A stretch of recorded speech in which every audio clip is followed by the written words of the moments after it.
Le prince Andrew aux abois, ce chalet en Suisse qu'il tente de vendre désespérément.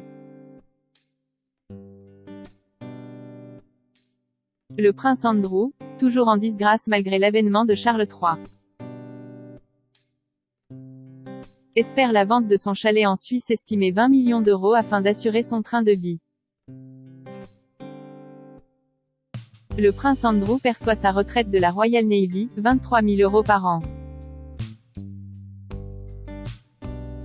Mais, il vivait surtout des dons que sa mère, Élisabeth II, lui faisait sur sa cassette personnelle. Depuis l'avènement de Charles III, sa disgrâce confirmée, le frère du roi tente d'assurer sa sécurité financière. Pour cela, il espère vendre son chalet à Verviers, Suisse, estimé à 20 millions d'euros. Problème, le bien est sous séquestre. Et une fois liquidée, la recette devra être partagée avec son ex-femme, Sarah Ferguson, comme le souligne Le Point. Il n'empêche, la somme n'est pas négligeable. D'autant plus que Charles III devrait être moins généreux que la reine du siècle. Il pourrait aussi exiger que le prince Andrew quitte le Royal Lodge à Windsor, Angleterre. Le duc d'York partage le manoir de 30 pièces et 7 chambres avec la mère de ses enfants, dont il a divorcé. Mis à sa disposition par la reine décédée ce 8 septembre, les lieux appartiennent à la couronne. Ils sont donc désormais régis par Charles III, qui ne serait pas contre abolir certains privilèges injustifiés de la famille royale. Exclu de toutes fonctions officielles au sein de la firme depuis qu'ont été révélés ses liens avec l'affaire Epstein. Le prince Andrew bénéficie de cette location prestigieuse par courtoisie.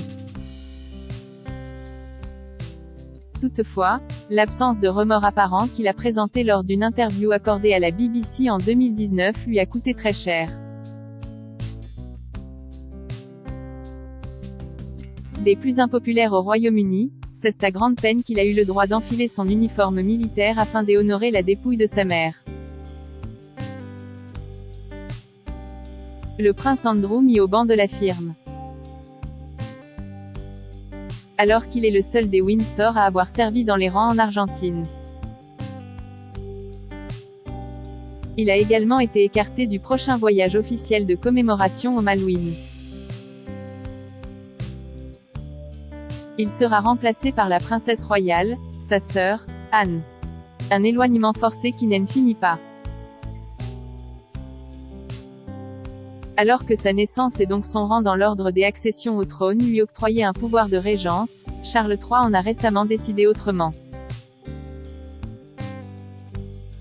Le roi devrait ainsi ajouter à la liste des ayants droit la princesse Anne et son benjamin, le prince Édouard. Même la nomination de Kate Middleton a été citée. Autrement dit, tout est bon pour éloigner les renégats Harry et Andrew du trône.